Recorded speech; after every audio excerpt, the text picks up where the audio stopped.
अमित जी, आपका बहुत बहुत स्वागत है। ऐसा लगता है कि जो बिहार का चुनाव होगा, मुझे याद है जब पिछली बार 2015 में मैं आपके साथ गया था चुनाव प्रचार में, उस समय भी आपने कहा था कि बीजेपी बहुत अच्छी स्थिति में है। 2015 से और इस बार की स्थिति में आप क्या अंतर देखते हैं? देखिए, 2015 में भी हम अच्छी स्थिति में थे, हमारी स्थिति में सुधार ही हुआ था। असेंबली में हमारी सीटें बढ़ी थी, मत प्रतिशत भी बढ़ा था, मगर चूंकि सामाजिक समीकरण हमारे पक्ष में नहीं था। मगर इस बार उल्टी चीज है, इस बार सामाजिक समीकरण हमारे पक्ष में है।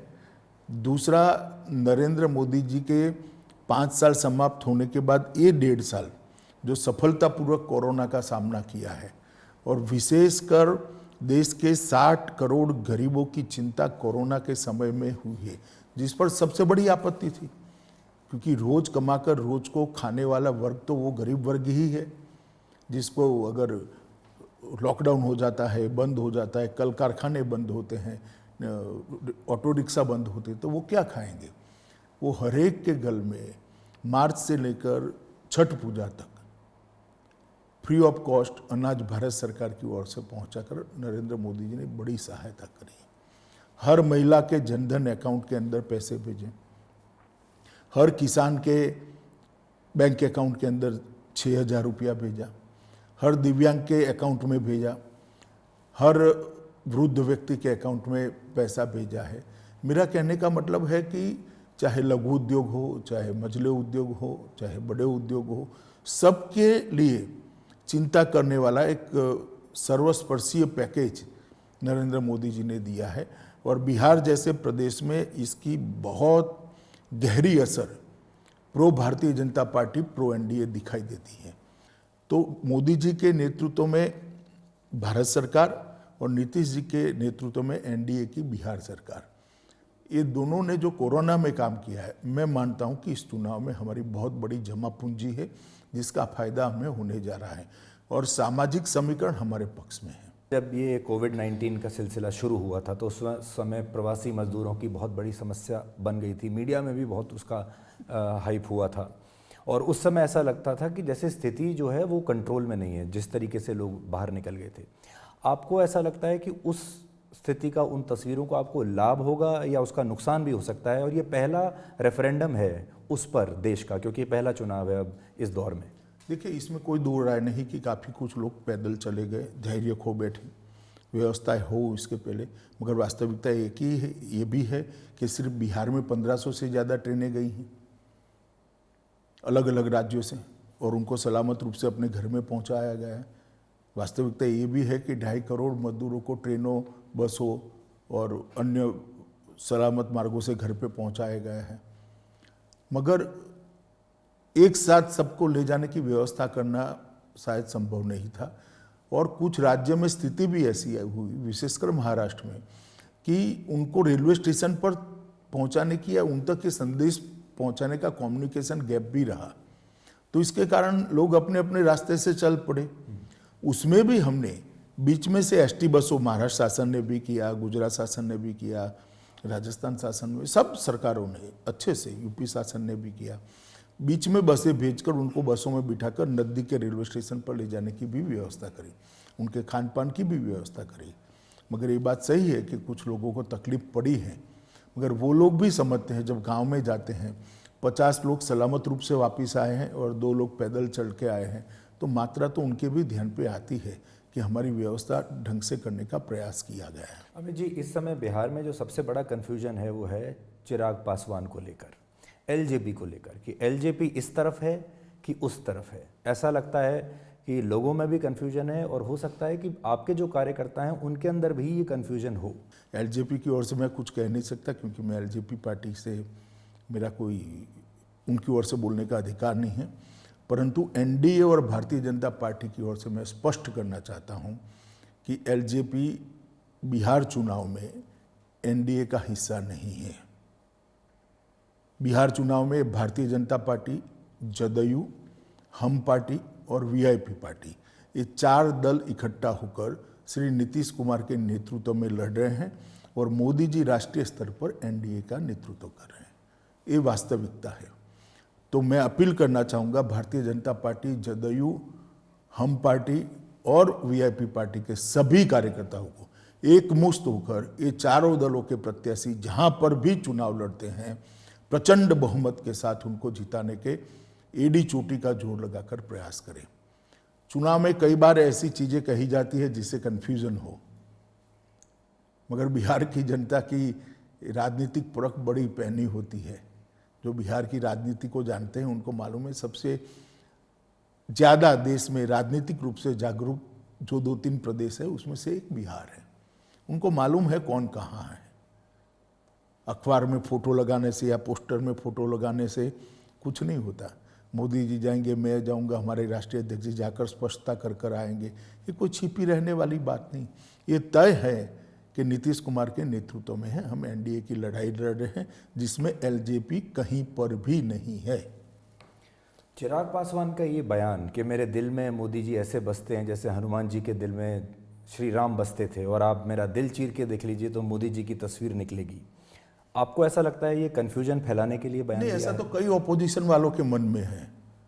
इट डजंट मीन कि वो भारतीय जनता पार्टी में है, काफी लोगों के मन में है। आपको ऐसा लग रहा है कि चिराग पासवान थोड़े ज़्यादा एम्बिशियस हो रहे हैं, महत्वाकांक्षी हो रहे हैं, और इस वजह से, क्योंकि जब तक पासवान जी जीवित थे तब तक आपको इस तरह की कोई समस्या देखने को नहीं मिली थी?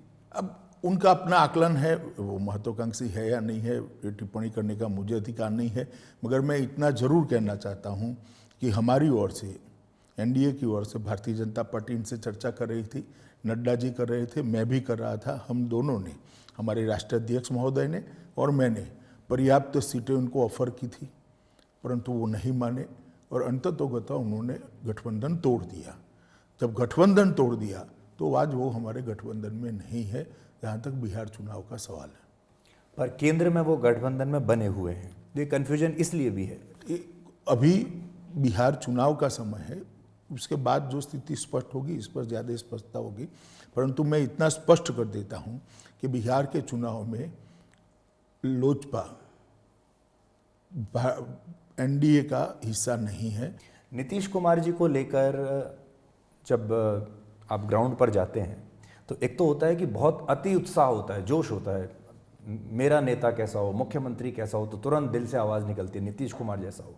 पर अगर हम ये ना भी कहें कि एंटी इनकम्बेंसी वेव उनके खिलाफ है, पर इतना तो कह सकते हैं कि उत्साह उतना नहीं है उनको लेकर, इसका आपको नुकसान होगा?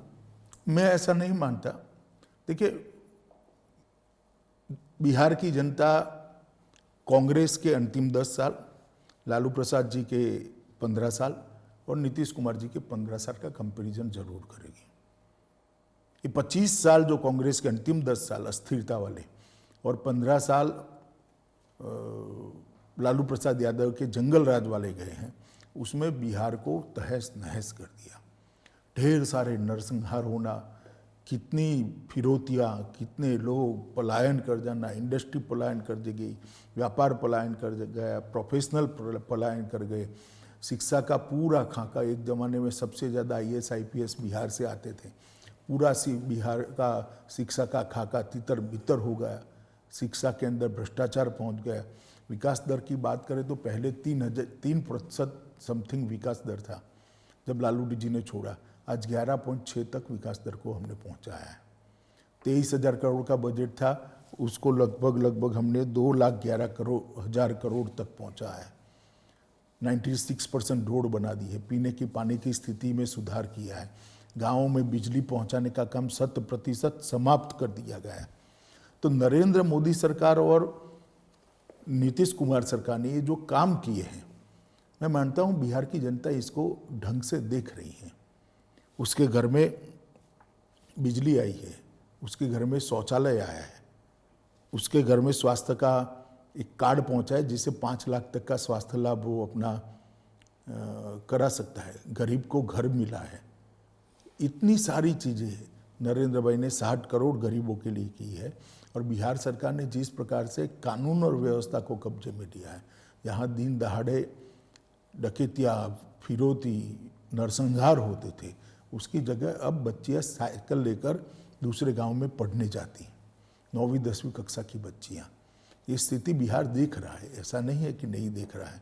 इस बार लालू यादव प्रचार नहीं कर पाएंगे क्योंकि वो जेल में है, और लोग बिहार के शुरू से ये कहावत रही है वहाँ पर कि समोसे में अगर आलू तो चल सकता है लेकिन बिहार के बिना लालू नहीं चल सकता, तो इसका आपको एडवांटेज मिलेगा कुछ, क्योंकि उनका परिवार तो है अभी, वो लड़ रहा है, लेकिन वो पीछे से रिमोट कंट्रोल से सब कुछ कर रहे होंगे। देखिए, एडवांटेज डिसएडवांटेज क्या होगा वो तो भगवान जाने, चुनाव के बाद ही आकलन कर सकते हैं। परंतु जो भी स्थिति है इसके लिए हम जिम्मेदार नहीं हैं। अगर चारा घोटाला न होता तो श्रीमान लालू जी आज भी मैदान में होते चुनाव के। चूंकि उन्होंने चारा घोटाला किया, गरीबों के घास चारे के पैसे खाए गए, अरबों खरबों रुपये में खाए गए, तो कभी ना कभी तो ये होना ही था। पर जो उन्होंने सत्ता का ट्रांसफ़र किया है अपने परिवार को, अपने बच्चों को, उनके जो पुत्र हैं अब वो चुनाव में हैं, आपको ऐसा लगता है कि बिहार की जनता उन्हें स्वीकार करेगी? देखिए, इसके लिए भी बड़ा रोष है, इवन यदुवंशियों में भी रोष है। कई जगह से आवाज़ें उठने लगी कि परिवारवाद की राजनीति कब चलाएंगे। और आप पूरे देश को देखिए, हर जगह देश में धीरे धीरे परिवारवाद को रिजेक्ट हो रहा है। मोदी जी की भारतीय राजनीति में सबसे बड़ी उपलब्धि तो ये है कि उन्होंने परिवारवाद, भ्रष्टाचार और तुष्टीकरण, ये तीनों को समाप्त कर दिया और विकास का एजेंडा को स्थापित किया है। आप अध्यक्ष थे तब भी बीजेपी बिहार जीत नहीं पाई, अब एक और मौका इस बार मिला है, लेकिन अभी जो नीतीश कुमार जी के साथ आपका इक्वेशन है उससे कई बार ऐसा लगता है कि आप बीजेपी जो है वो जूनियर पार्टनर की तरह लड़ रही है, क्योंकि आपने ये भी कह दिया कि मान लीजिए सीट उनकी कम भी आई तो भी मुख्यमंत्री वही रहेंगे। क्या अब हम ये मान लें कि बीजेपी ने स्वीकार कर लिया है कि बीजेपी जूनियर पार्टनर है वहाँ? देखिए, कम ज़्यादा का सवाल नहीं है। एनडीए एक यूनिट के नाते लड़ रहा है। हम 2/3 से ज़्यादा बहुमत से जीतेंगे और नीतीश कुमार जी हमारे मुख्यमंत्री होंगे। नीतीश कुमार ने 15 साल में काफ़ी अच्छा काम किया है और मोदी जी की सरकार के ने जो योजनाएं भेजी, विशेषकर नरेंद्र मोदी जी ने जो 1,25,000 करोड़ रुपए का पैकेज बिहार के लिए दिया, चाहे वो गंगा पर बड़े बड़े पुल बनाने हो, चाहे खाद के कारखाने बनाने हो, चाहे बिजली को गांव तक पहुंचाना हो, चाहे इरिगेशन की व्यवस्था करनी हो, चाहे स्वास्थ्य का इंफ्रास्ट्रक्चर बढ़ाना हो, चाहे पेट्रोलियम में रिफाइनरी डालना हो या पेट्रोलियम की लाइनें का जाला बिछाना हो, ये सारी चीज़ों में उन्होंने लॉजिकल एंड तक ले गए हैं और ये बिहार की जनता ने अच्छे से देखा है। तो मुझे नहीं लगता कि ये सब कन्फ्यूजन में बिहार की जनता आएगी, ना भाजपा और न जदयू के कार्यकर्ता भी आएंगे। हम सब मिलकर एक मुश्त होकर ये चुनाव लड़ रहे हैं और नतीजे अच्छे आने वाले। कोविड-19 के बाद से ये पहला चुनाव है देश में। क्या अंतर आपको लगता है कि इस कोविड काल में इस चुनाव में और बाकी के चुनावों में कितना अंतर रहेगा, और क्या आपने कोई नई तरीके से तैयारी की है इस चुनाव की? देखिए, सब दलों ने करनी पड़ेगी, क्योंकि ज़्यादा भीड़ तो इकट्ठा कर नहीं सकते हो आप, तो रैलियों की संख्या लिमिटेड रहेगी। वर्चुअल रैली पर जोर रहेगा, मीडिया के माध्यम से पहुंचने पर जोर रहेगा और वर्चुअल रैली के माध्यम से हर बूथ में छोटे छोटे गाँव में 50-100 लोग नेता को सुने, इस प्रकार का एक नेटवर्क खड़ा करना, नेटवर्क को सक्सेसफुली चलाना और उसको वोट में परिवर्तित कर कर मतदान मथक तक ले जाना, एक नए प्रकार का प्रयोग कोविड के कारण अचानक भारतीय डेमोक्रेसी के अंदर, भारतीय लोकतंत्र के अंदर करने की सबको फर्ज पड़ी है। मगर मैं मानता हूँ इसमें से भी कुछ अच्छा निकलेगा। चुनाव का खर्च हो सकता है हमेशा के लिए थोड़ा कम हो जाए, हो सकता है चुनाव के अंदर जो वर्चुअल रेडियो की परंपरा होती है वो कोविड के बाद भी चालू रहे, लोगों का समय भी बचेगा, मतदाताओं का भी बचेगा, राजनीतिक कार्यकर्ताओं का भी बचेगा और लोग अपनी बात, अपने नेताओं की बात, प्रतिस्पर्धियों की बात सुनकर उचित व्यक्ति का चुनाव भी कर पाएंगे। सामाजिक संतुलन के लिए आप नीतीश कुमार जी के कंधों पर डिपेंड कर रहे हैं और नीतीश कुमार जी मोदी जी के कंधों पर डिपेंड कर रहे हैं, तो कौन किसके कंधे पर है? इसमें इस प्रकार के इक्वेशन बिठाने का सवाल, जब साथी होते हैं तो सब बराबर होते हैं। मोदी जी राष्ट्रीय स्तर पर नेतृत्व कर रहे हैं, नीतीश जी बिहार के स्तर पर नेतृत्व कर रहे हैं, मगर हम सब साथी हैं और साथ में चल रहे हैं। इसमें कोई छोटा बड़ा ऐसा भाव रखने की कोई ज़रूरत नहीं है और रखना भी नहीं चाहिए। आपको ऐसा लगता है कि परफॉर्मेंस अगर 2015 से ख़राब रही इस बार बीजेपी की कोई, तो ये मोदी सरकार के ऊपर भी एक रेफरेंडम माना जाएगा, चीन के ऊपर माना जाएगा, कोरोना वायरस पर आपने जो काम किया उस पर माना जाएगा, रोजगार, इकोनॉमी, सब पर एक रेफरेंडम होगा ये? देखिए, हर बार विपक्ष ऐसी बात करता है। सबको मालूम है कि फेडरल स्ट्रक्चर में स्टेट के चुनाव के सब्जेक्ट अलग होते हैं, सेंटर के चुनाव के सब्जेक्ट अलग होते हैं। फिर भी ऐसा समय नहीं आने वाला, क्योंकि हम 2/3 बहुमत से चुनाव जीत जाएंगे जी। तो जो लोग अभी शायद रेफरेंडम वो भी बोलते हुए डर रहे हैं, क्योंकि उनको मालूम है कि अंत में बीजेपी चुनाव जीतने वाली है। बंगाल में जो कुछ हो रहा है, क्या आपको ऐसा लगता है कि वहाँ बिल्कुल सही समय है ये राष्ट्रपति शासन लगाने का? आप इसके पक्ष में हैं? देखिए, मैं राष्ट्रपति शासन लगना चाहिए या नहीं लगना चाहिए इसके बारे में कुछ कहना नहीं चाहता, और इस प्रकार के इंटरव्यू में मैं कह भी नहीं सकता। परंतु इतना जरूर कहता हूं कि बंगाल के अंदर चिंताजनक स्थिति है। राजनीतिक प्रतिद्वंदियों की हत्या करना, हत्या होना, और बाद में उसी दल के लोगों को वो हत्या में फंसा देना, खुलेआम रोड पर शूट आउट होने, हर जिले में बम के कारखाने मिलने, प्रशासन चरमरा गया है।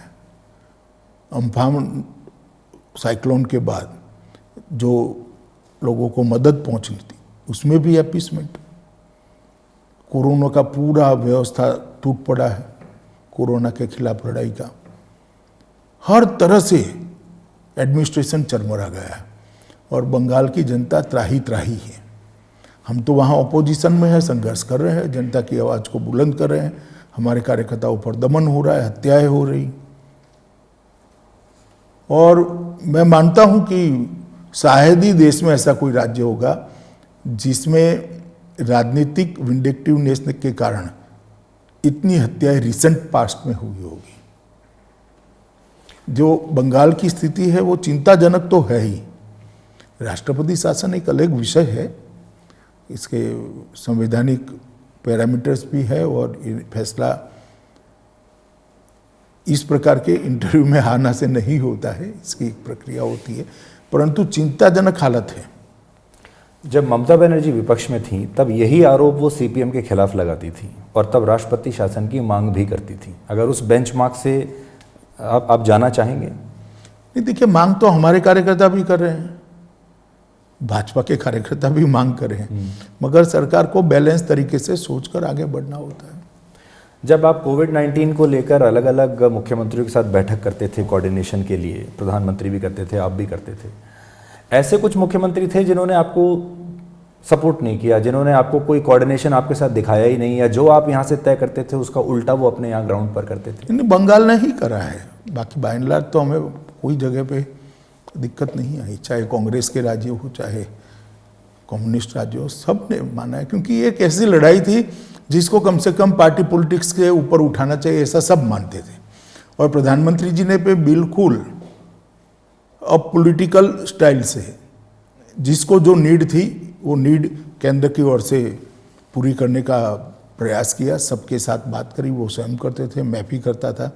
कई बार वीडियो कॉन्फ्रेंस से भी बात हुई, कई बार नीड बेस पर 1-to-1 भी बातें हुई, लंबी बातें हुई, और कई बार टीमें भी यहाँ से सहायता के लिए जी भेजी गई, और इसका फायदा भी हुआ है। आप जब धारा 370 हटी जम्मू कश्मीर से, तो आप ये कह सकते हैं कि राजनीति की भाषा में you are the poster boy of that decision. प्रधानमंत्री ने आपको, आपकी तारीफ भी की लोकसभा में आने के बाद, लेकिन फारूक अब्दुल्ला, उमर अब्दुल्ला, मुफ्ती मोहम्मद सईद, माफ़ कीजिएगा महबूबा मुफ्ती, तीनों आने के बाद बाहर जब आए 1 साल के बाद, तो तीनों के तेवर वैसे के वैसे ही हैं जैसे पहले थे, और तीनों ने वही भाषा का इस्तेमाल शुरू कर दिया जो पहले था।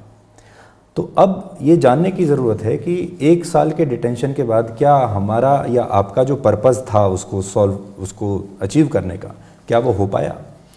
देखिए, काफ़ी हद तक तो हुआ है, मगर कोविड के कारण गति थोड़ी स्लो हुई है। वहाँ पर भी कोविड का प्रकोप था, और भारत सरकार भी स्वाभाविक रूप से कोविड के खिलाफ लड़ने में बिजी थी। अभी 4-5 महीने से फिर से स्पीड बढ़ी है। मुझे लगता है 1 साल आते आते 70 साल तक जो कश्मीर में विकास नहीं देखा है, वो हम दिखाने में सफल होंगे, पहुंचाने में सफल होंगे। सभी व्यक्तिगत बेनिफिशियरी है, जैसे विधवा सहाय है, वृद्ध सहाय है, वजीफे देने हैं, इस सब चीज़ों को पहुंचाने की शुरुआत की गई है। हर गांव में बिजली पहुंचना शुरू हो गया है, हर गांव में पानी पहुंचना शुरू हो गया है। पंचायत के चुनाव अच्छे से हो गए, जिला पंचायत के चुनाव 1-2 दिन में ही घोषित होने वाले हैं। तो 3 स्तरीय जो हमारी पंचायती व्यवस्था है वो जम्मू कश्मीर में भी लागू हो जाएगी। स्थानीय लोगों को अधिकार मिलेंगे, स्थानीय लोग अपने ज़रूरियात के हिसाब से बजट का प्लानिंग कर पाएंगे और धीरे धीरे कश्मीर पटरी पर आ रहा है।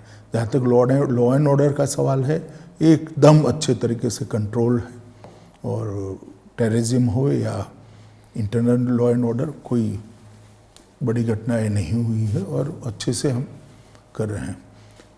जहाँ तक अब्दुल्लाज और मुफ्ती फैमिली का सवाल है, उनका तो करना स्वाभाविक है, क्योंकि 370 की आड़ में इतने साल तक वहाँ का शासन उन्होंने भोगा है, गरीब को गरीब रखने का काम किया है, कश्मीर में विकास नहीं पहुँचा है। आप कल्पना नहीं कर सकते इतना करप्शन हुआ है। और ये करप्शन एक बहुत बड़ी खदान थी जो आज बंद हो पड़ी है। तो मैं मानता हूं कि कश्मीर की जनता जानती है कि 370 से हटाने की ये जो मांग है वो क्यों कर रहे हैं। पर महबूबा तो सुप्रीम कोर्ट तक भी गई ये जानने के लिए कि उनको हाउस अरेस्ट में रखा क्यों। आप होम मिनिस्टर हैं, तो आप देश को ये बता सकते हैं कि इनको हाउस अरेस्ट में रखा क्यों, कारण क्या था? देखिए, हाउस अरेस्ट में नहीं रखा, पहले तो अरेस्ट में ही रखा था। जब 370 को हटाया गया तो अपप्रचार कर लोगों की भावनाओं को भड़काने का काम न कर पाए, और जिस प्रकार के बयान उस वक्त आते थे, आग लग जाएंगी, हाथ काट डालेंगे, ये करेंगे, वो करेंगे, मुझे लगता है कि उचित ही कदम था। और जैसे ही स्थिति नॉर्मल हुई, सब बाहर है, अपनी अपनी पार्टी भी चला रहे हैं और चलाए, कोई आपत्ति नहीं। इस देश में कई पार्टियां हैं, चलती है, जम्मू कश्मीर में भी चलनी चाहिए। पर महबूबा जब अपने सरकारी बंगले में बैठकर, सरकारी सुरक्षा के अंदर बैठकर ये तीनों लोग सब कुछ सरकार, भारत सरकार का इस्तेमाल करके, फारूक साहब तो तनख्वाह भी लेते हैं, वो सांसद हैं भारत सरकार से, और फिर आप चीन से मिलने की बात करें और कहें कि चीन से मिलकर हम 370 की बहाली करा लेंगे, तो क्या हमारे देश का कानून इस पर खामोश है? हम कानून अपना काम करेगा समय पर, मगर मैं इसको उचित नहीं मानता। आप कुछ, ये भाषा उचित नहीं है। कोई कार्रवाई इस पर? कार्रवाई देखेंगे, अभी जम्मू कश्मीर सरकार से रिपोर्ट आएगी बाद में, परंतु इसको हम उचित नहीं मानते हैं। अब आखिरी विषय अमित जी है चीन। आपको ऐसा लगता है कि चीन को जज करने में, समझने में हम लोगों से गलती हुई? क्योंकि पहले तो हमने बहुत दोस्ती के हाथ उनको बढ़ाए थे, ममल्लापुरम में भी किया हमने, वुहान में भी किया हमने, साबरमती में भी किया, तो हम जज नहीं कर पाए चीन को। देखिए, 2 चीज़ें हैं, मैं आपकी बात से बिल्कुल सहमत नहीं हूँ। किसी भी व्यक्ति से रिश्ते सुधारने का प्रयास करना, इसमें कोई बुराई नहीं हो सकती। बिगड़े हुए रिश्ते पड़ोसियों से सुधारने ही चाहिए, मगर सुधारने की ललक में हमारे हितों की बलि नहीं चढ़नी चाहिए। हमने सुधारने का प्रयास किया, जब भी हमें लगा कि हमारी सीमाओं पर अतिक्रमण का प्रयास हो रहा है, हमने आंख में आंख डालकर जवाब दिया है। ये 62 वाली स्थिति नहीं है। रिश्ते सुधारने का प्रयास हमने पाकिस्तान से भी किया था, चीन से भी किया था, सबसे करना भी चाहिए, मगर जब आप योग्य प्रतिभाव देने की बजाय अलग तरीके से बर्ताव करोगे तो उस वक्त हमारा स्टैंड अलग होगा और देश की सीमाओं की सुरक्षा के लिए कटिबद्धता का होगा, जो मोदी सरकार ने अच्छे ढंग से कर दिखाया है। तो क्या हम 2 फ्रंट वॉर के लिए तैयार हैं? जैसे अभी बात हो रही है पाकिस्तान और चीन के दोनों फ्रंट एक साथ अगर खुलते हैं तो? मैं नहीं मानता ऐसी नौबत आएगी। अभी कूटनीतिक स्तर पर भी बात हो रही है और सेना के अधिकारियों के बीच में भी बात हो रही है। आशा करनी चाहिए रास्ता निकल आएगा, अच्छा रास्ता निकल आ जाए। मगर मैं इतना कह सकता हूँ कि भारत की 1 इंच की भूमि पर कोई अतिक्रमण नहीं कर पाएगा। पर ये भारत सरकार का अटल निर्णय है। पर गलवान के बाद उन्होंने अतिक्रमण किया है या नहीं किया है? देखिए, अभी मैं फिर से एक बार कहता हूँ, भारत की भूमि पर 1 इंच अतिक्रमण छोड़ दीजिए, अंदर गप्पे लगाते 12 किलोमीटर अंदर आ गए, 30 किलोमीटर, 1 इंच भी भूमि हमारी किसी के हाथ में हम नहीं जाने देंगे। वैसे राहुल गांधी ने कहा था कि उनके पास है फॉर्मूला 15 मिनट वाला, तो आप उनसे भी सीख सकते हो भैया, वो फॉर्मूला। 62 में ही कर लेते तो इतना हजारों वर्ग हेक्टर भूमि न चला जाता। उस वक्त के तो प्रधानमंत्री ने आसाम को कह दिया, बाय बाय आसाम, आकाशवाणी पर, और कांग्रेस पार्टी हमें ये नसीहत दे रही है। आपके परनाना की सरकार थी तभी जमीन जाती रही। हमारे समय में कम से कम हमने डटकर मुकाबला किया है। मैं तो गर्व करता हूं बिहार रेजिमेंट के उन जवानों पर, जिन्होंने इतनी हड्डियां गलाने वाली ठंड में भी रात को मुस्तैद रहकर हमारे देश की सीमा की सुरक्षा की है और कठोर जवाब दिया है, शहीद भी हुए हैं। अब इसमें लेटेस्ट ये है, जो मैं आपसे बिल्कुल ताज़ा बात जो कर रहा हूँ, वो ये कि लेह में जब आप अपना लोकेशन फीड करते हैं तो लेह को, वो जम्मू कश्मीर को चाइना का हिस्सा दिखा रहे हैं उनके फ़ोन में जो मैप्स हैं। इसी तरीके से जो उनके फ़ोन हैं चाइना के, वो अरुणाचल प्रदेश को भारत का हिस्सा दिखा ही नहीं रहे हैं। तो ये एक आईटी वॉर में भी तब्दील हो गया अब। नहीं, देखिए, ये आज से नहीं है।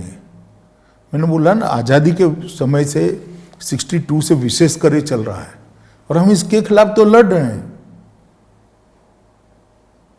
हमारी जो हक की लड़ाई है बातचीत में, वो इसी के तो खिलाफ है। कोई सॉल्यूशन आप देख रहे हैं नियर फ्यूचर में? सॉल्यूशन तो अब वार्ता से ही आ सकता है। वार्ता चल रही है, देखिए, सबने आशा करनी चाहिए कि अच्छा सॉल्यूशन निकले। अभी तक अपने देश में दिवाली जब भी आती थी तो चाइना का अच्छा खासी भूमिका रहती थी बाज़ारों में। इस बार कुछ कमी देखते हैं आप दिवाली पर? निश्चित रूप से कमी दिखाई पड़ती है बाज़ारों में, अखबारों में मैं तो पढ़ता हूँ, ज़्यादा बाज़ारों में गया नहीं, मगर देश की जनता के मन में भी गुस्सा तो है। जी, आप खुद बीमार रहे, कोविड-19 का से आपने मुकाबला किया। एक व्यक्ति के तौर पर, व्यक्तिगत तौर पर और एक नेता के तौर पर, ये नई स्थिति ने आपको कैसे चेंज किया है? जब आप अस्पताल में रहते होंगे तो आपको समय मिला होगा आत्ममंथन करने का, as a person also, as a politician also. और आप जैसा जो पॉलिटिशियन है जो लगातार बाहर घूमता है, अगर वो कमरे में बंद रह जाए तो वो भी अपने आप में एक सज़ा से कम नहीं होगा। नहीं, देखिए, बहुत समय से पढ़ाई लिखाई का टाइम नहीं मिला था। खासे 1.5 महीना मुझे पढ़ाई लिखाई का टाइम मिल गया।